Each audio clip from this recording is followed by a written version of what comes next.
Hello and welcome to And Did Those Feet, the podcast that thinks about the history of English football from 1945 to 1970. And this week, we're going to talk in particular about the trials and tribulations of England and Britain in Europe in the first year. So this is from 1955, 56, really, through to 1970. And joining me, as ever, Karl Hemsley. Hello, Karl. Hello, Peter.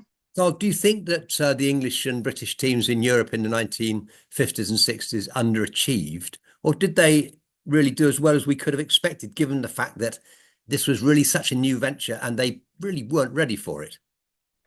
I think that's a really good question. And of course, much later on, English teams did spectacularly well in Europe. And so if we compare it to then, maybe we're tempted to say they underachieved. Maybe I think I'd like to say overall, perhaps they were about par, especially because there were particular reasons for them not having as much success as they did in the early years. What sort of reasons do you have in mind there? So the most obvious one, as if we're looking at the European Cup specifically, was of course what happened to Manchester United. And You mean the United, that's Munich Air right. So disaster in 58? yeah, so United had been the first team, the first English team to compete in the European Cup. Chelsea were the first ones to have qualified for it, but the Football League said they didn't want them playing. They also said they didn't want United playing, but Matt Busby and United went in regardless. Had a pretty good showing in their first year, got to the semi final in 1957, went out to that great Real Madrid side. The next season, again, won a quarter final, but it was on the way back from that quarter final that the Munich air disaster happened. And that, of course, destroyed that side. And you've got to wonder, would would they have taken 10 more years to win the European Cup? Oh, I agree. I think that's such a good question. I mean, of course, you had this unbelievably good side in Real Madrid. That it's of course invidious to compare one era to another, but there's clearly an argument for saying that was the greatest club side there ever was. On the other hand, if you compare the United side in the 1950s to the one in the 1990s, United won the Champions League in 1999. 5 years before that, they were way off, losing, going out to Galatasaray. They Whereas were. in the 50s, they got to the semi-final, they got to two consecutive semi-finals, Yes, the first two times they were there yes, with a very young side. yes. So I'd say, biased as I am as a United supporter, the chances are that side would have won at least one European Cup, and it wouldn't have taken until a different side 10 years later to do it. So that's a partial answer to the No, question. I think you're absolutely right about Manchester United in those years. In fact, I think you've understated it. My view is that bear in mind that the average age of Busby Babes was 22. I think I'm right in saying that. I think it's almost unimaginable that Manchester United wouldn't have made quite an impact on the European Cup over the next sort of 3 or 4 years. They may well have dominated it for the next 10 years because after all, they were of an age where each year they would have got better and better. I mean, they were not going to decline for 10 years. And if you think that they lost players as good as Duncan Edwards, and that, of course, even if they'd kept that side together, they could still quite easily have gone on recruiting either from outside, from the transfer market. Like there's no reason why Dennis Law shouldn't have joined them as he did in the mid or the early 60s. There's no reason why they shouldn't have continued to recruit from their own youth teams, like Nobby Mm. Stiles and George Best coming through into the team and improving it. I really think that really, I mean, it's quite perhaps a cliche to say it, that the loss of Manchester United in 1958, I'm no Manchester United fan, but the loss of Manchester United in 58 is a loss to football as a whole because the early years of the European Cup, the first 10 years of the European Cup could have been dominated by a rivalry, not just between Manchester United and Real Madrid, but between Southern Europe and Northern Europe. And that, I think, Mm. is one of the most curious things about the early years of the European Cup is the way that the Southern Europeans hit the ground running. The Northern Europeans took 10 years to work out what this was all about. And so for Yes. the first 10 years of the European Cup, it's always Real Madrid v Benfica, or Inter Milan versus Real Madrid, or it's all Mm. Southern European teams. And then, curiously enough, later in the second half of the decade, suddenly emerges the challenge from the north, from the Celtic in 67, Manchester United in 68, and then, of course, going forward from 1970, Ajax under Cruyff, or with Cruyff, Bayern with Beckenbauer, and then Mm. Liverpool with the sort of those great players, those great Scottish contingent that they had. All of a sudden, Northern Europe starts to dominate. So I think what would have happened going back to our original question with the Manchester United issue, I think Manchester United would have, I think that it absolutely inevitable. The only thing that would have perhaps been a problem was that they were part of very competitive first division, and they wouldn't Yes. necessarily have won the European Cup every year if they hadn't. Well, they wouldn't necessarily have been in the European Cup every year if they hadn't actually won the trophy the previous season. Obviously, if you win the trophy, you go back into the mix. Mm. So that's what might have been. But I think probably we could think about what was, because uh, I think English clubs. I mean, we perhaps leave Scottish to one side at the moment because they're very different experience. But it seems to me that the English clubs underachieved quite drastically, given that they came from such a competitive league and had such experience of competitive cup competitions. I think they were rather a disappointing decade for, let's say, from 56 to 66. Two teams, apart from Manchester United, seem to have got the measure of this. Spurs in 62, Liverpool Yeah. in 64, 5. Yeah. Other than that, it's a tale of woe, really. Yeah. Wolves, Burnley, Ipswich, they really didn't do very much at all. Everton, Um, Spurs had a good run at it, didn't they? They reached the semi-final, they were and it robbed. was a very close semi against Benfica. They were robbed. And yeah, and uh, yeah, there seems to have been a couple of one in each leg offside against Jimmy Greaves, where the impression is maybe Greaves was caught offside just because he was so quick. It was how could he possibly have got there without being offside? It's a real, I Uh, mean, for Spurs, it's hard to take because obviously I'm a Spurs fan, and it seems that the semi-final, so Spurs, just to clarify, Spurs win the double in 60-61, so in 61 to 62, they're going into the European Cup. They're also on for another double, but so they're kind of overloaded with obligations. But they get knocked out at the semi-final level to Benfica, who go on to win the tournament. And by the way, do you know where the final was to have been? Well, was held in 62, the year that Spurs should have got through to the final. no, are you going to say it should have been held at Wembley? It was going to be held in Spurs' hometown, so that would have been a help as well. So I think really, if Spurs Yeah. had beaten Benfica, they would have, well, let's say they would have had the edge in Mm, in the final. Was it Inter Milan perhaps that reached the it was reached the final? So they would have had a very good, but they were robbed by, yes, I think undoubtedly by dodgy refereeing. Now this is all around a lot of underachievement, as you say. Wolves went out of the round of 16 in 58 to 9, in the last eight in 59 to 60. Burnley won the league in 1960. They go out in the last eight. Uh, so they win one game but then lose. Ipswich, again, the same in 62 to 3. They win one game and then lose. Everton in 63-4, eliminated by Inter Milan in the preliminary round. So up mm. until this point, if you take out Manchester United and a very uh, a plucky showing from Spurs, let's call it that, real underachievement so far, I would say. I mean, I think we've got to mention the business with Liverpool because I think I know you're a Spurs fan, and certainly I own no candle for Liverpool. But if ever there was a case of a team being robbed, it looks like Liverpool in the semi-final against Inter in 65 Yeah, was 65, yeah. was a case of that. There's even a link whereby there was a guy who worked at Inter at that time who was later employed at Juventus, some director of football or some such title, general manager. He went to Juventus, and that's when, in the early 70s, Derby had a similar experience of being robbed.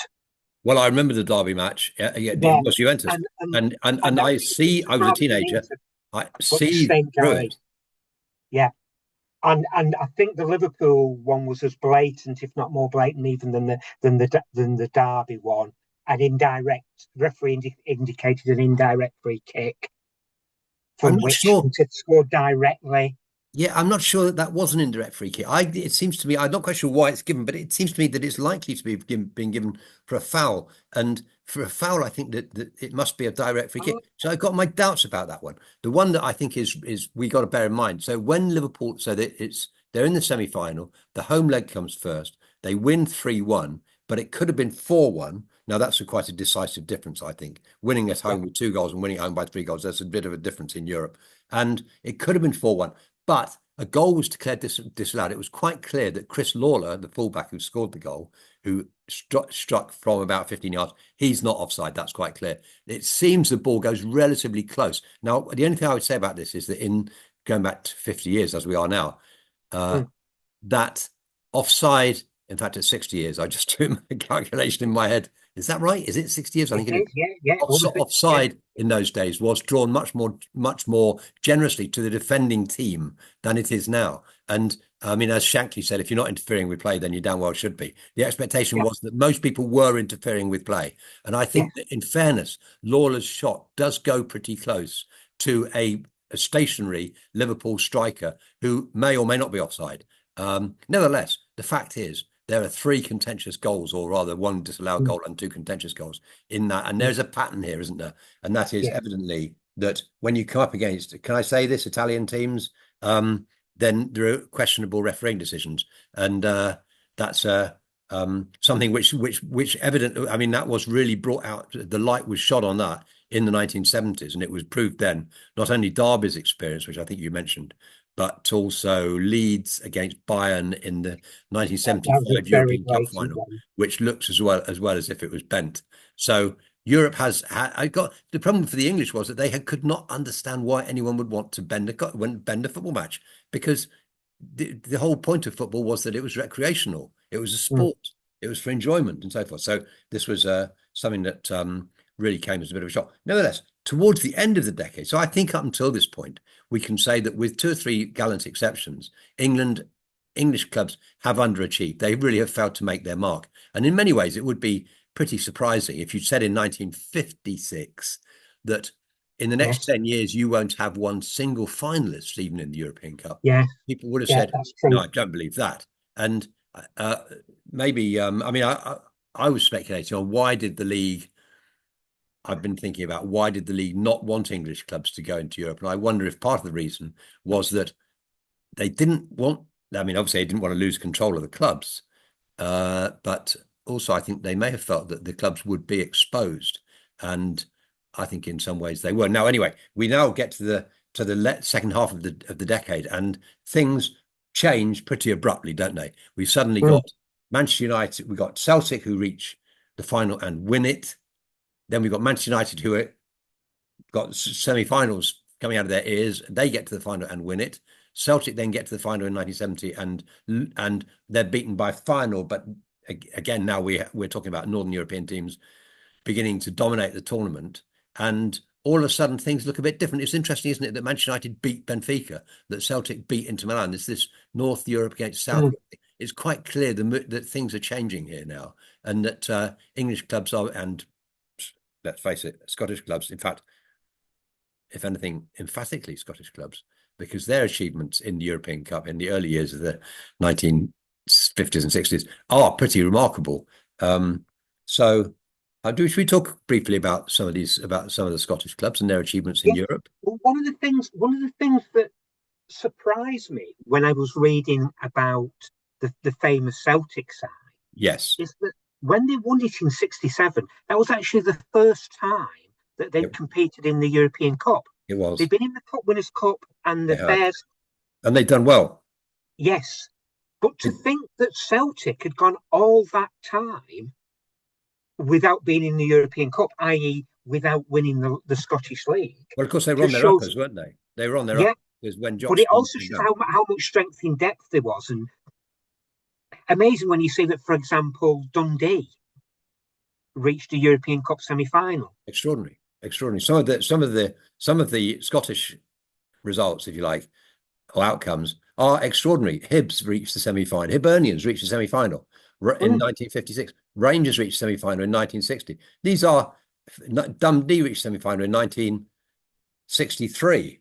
yes. Celtic reached the final. So I looked at that. It seems to me the Scottish results are very strong. Now, I don't think we can say they underachieved.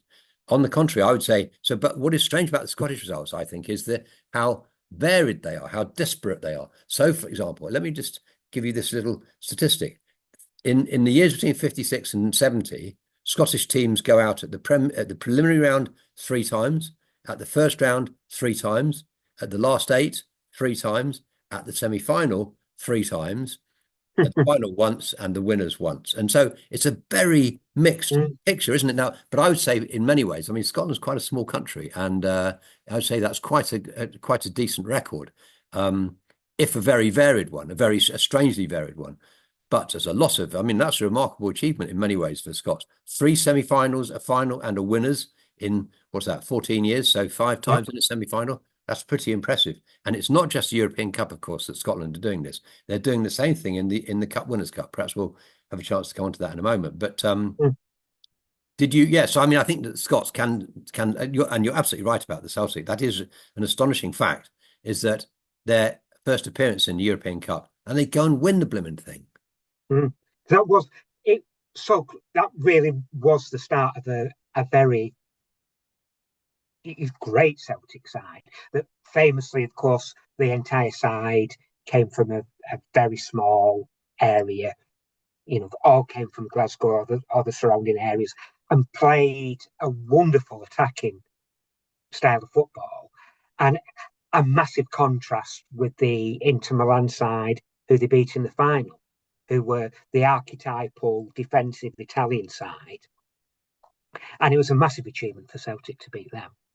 I think Celtic must be the first team to have won the European Cup on their first attempt since Real Madrid in 56.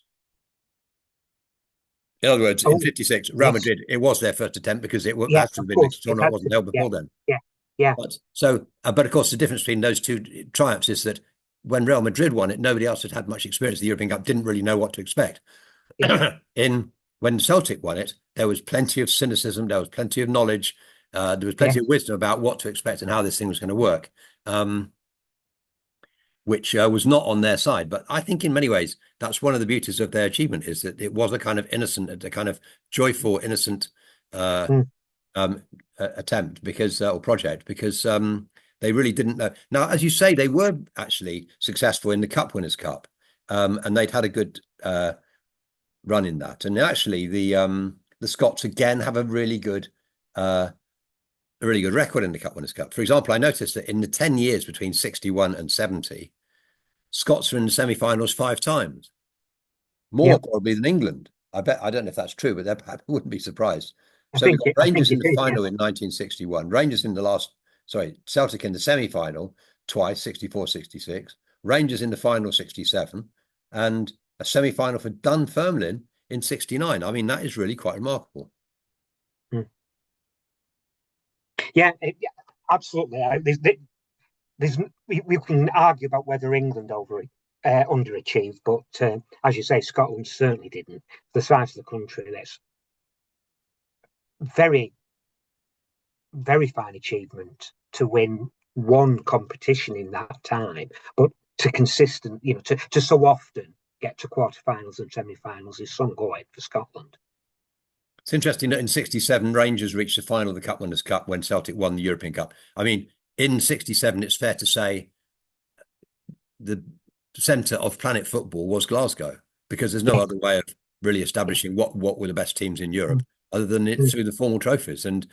Celtic and Rangers were at the top of the tree or top of the pile in both those two tournaments. So, And of course, that was the year when Scotland became world champions. well, so they would tell you. It's also the year in which I fantasize my fantasy football. One of my fantasy football matches is the best national team in the world, namely England, and the best club side in the world, namely Celtic. If England could have played Celtic in 1975, 65, 60, sorry, 67, that would have been really that really would have been some match. Let's go on quickly to look at. I mean, I don't know if you want to talk about the UEFA Cup. The UEFA Cup's a very strange tournament, isn't it, in English in this period? It really is. How do we explain what? So let's talk. So explain first of all. So we're going to call it the UEFA Cup, but it's the Fairs Cup, probably Yes. more accurately, the Fair Intercity Fairs Cup and UEFA Cup.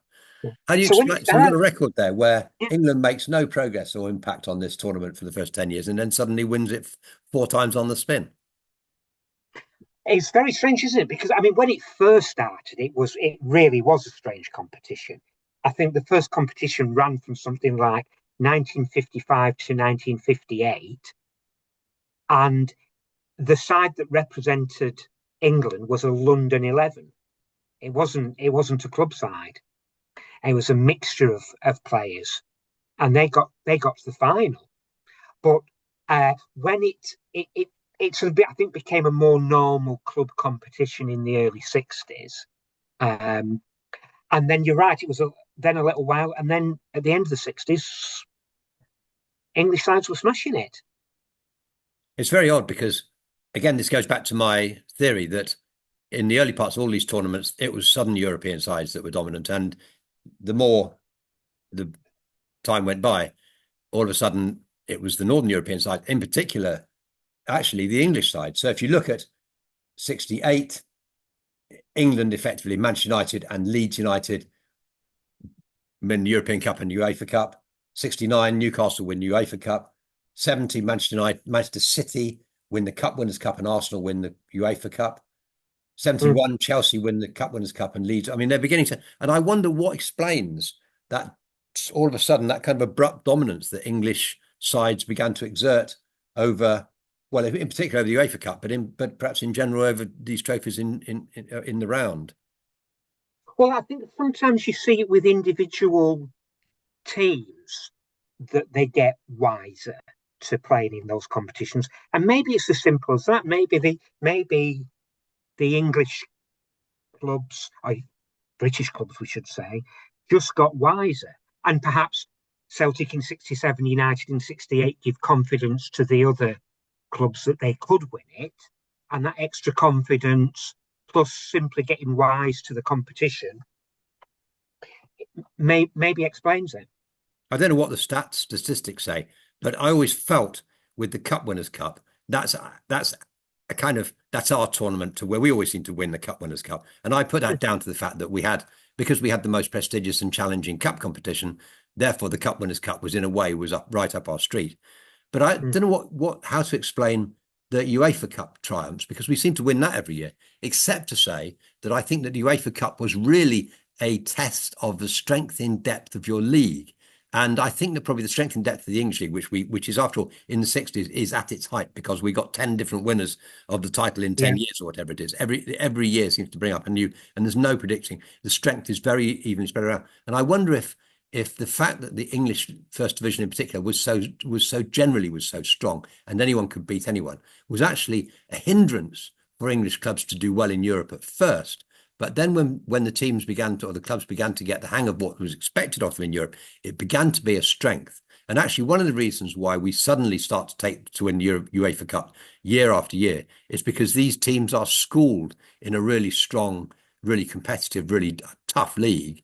And actually, if we're going to be even more specific, I think I would say that one of the reasons why our clubs began to dominate in UEFA Cup in particular was because they were drawn from five different nations. And that was yeah, important because, so whereas Dutch teams tended to be Dutch, German teams yeah. tended to be German, and so forth, English teams tended to have, I mean, at least two or three Scots, like the Liverpool side that I mentioned, Mm. like Tottenham when they won the Cup Winners' Cup in '63, had John White, Dave Mackay, Danny Blanchard, and any number of players from different Terry Medwin, Cliff Jones, from the Celtic countries.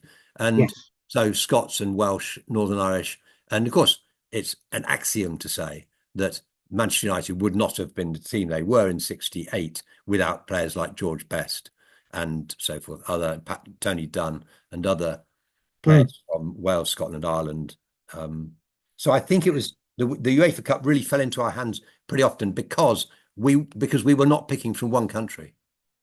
Yes. So it's yeah, we're picking from five countries, like you say, a very competitive league. So the fifth or sixth best team in England is one that's going to do very well in Europe. I think that's right. I think that's right. And I think that the fact that they're playing in a tough league is now an advantage rather than what it was before, which was a certain. Now, it's a curious parallel with these club triumphs. Is I don't know if you'd like to spend a minute or two on the European Footballers of the Year, but that's a very interesting picture because in Mm. '56 it goes to Stanley Matthews, of course, and then there's a long break, 8 years or so, when it goes to Southern European. Real Madrid dominate. Di Yeah. Stefano, Raymond Kopa, Di Stefano again, then Barcelona, Luis Suarez of Barcelona, not that Luis Mm. Suarez, but a different one. Then a Juventus player, and two Eastern Europeans, Dukla Prague and Dynamo Moscow, before finally in '64 and '66 and '68, and you know all about this, of course, a Manchester United fan. Yeah. The Well, yeah, trophy the Holy lands. Trinity, Sorry, say again. the Holy Trinity won Indeed. And undoubtedly a real tribute to Manchester United and to the fact that Northern Europe is beginning to become, and in fact, the decade ends with Gerd Müller of Bayern Munich winning the European Footballer of the Year, which I suppose presages or anticipates the triumphs of Barcelona of Bayern Munich in the years to come. Now, Yeah. I don't know if we got time just quickly to go back, just take a step back in time and go back right to the beginning of this whole process. I don't think that before 1945 there was much of a sense of, let's say so, between the wars, there was much of a sense of the value of a club competition crossing continents or crossing borders or crossing national boundaries. No. I think not even the English. I mean, there is said to have been one game where Sunderland play Hearts in about 1910, the English champions and the Scottish champions. But really, I don't think between the wars this is on the agenda. It comes onto the agenda in 1945. What are the circumstances there? So you're talking about the tour from Dynamo Moscow, who Exactly. came over who came over in 1945, and it really was a very impactful little tour that they had, wasn't it? They played four games over here, and I think there was the excitement of seeing such top level sports so soon after the war. We're at the point where there was still, I think, warm feeling towards the Soviet Union Indeed. because of the war, and this was clearly an exceptionally good Dynamo team. There was another And this, exceptionally good team, which comes Honved, who arrive in '54. So this is just after Hungary have uh, been runners-up in the World Cup and have demolished England and Scotland. And they have a tour too. They have a tour. Well, they play Wolves. yeah. What's the story there then? So that was a game at Molineux. Wolves, very successful side in England, but Honved, I think many people would have considered possibly to have been the best club side around. Although, of course, Puskas is in the team, among other yes, I luminaries. mean, there was a big overlap between that club side and the Hungarian national There was, side, yes. and they played at Molineux. Honved went 2 goals up. They seemed to be playing Wolves off the park. I don't know how significant it was, but at half time, the pitch was watered. Now, watered might mean turning it into a quagmire. And despite being 2 down at half time, Wolves won that game 3-2, with headlines the next day saying, "Hail Wolves, champions of the world." Indeed. This is '54, late '54. Yes.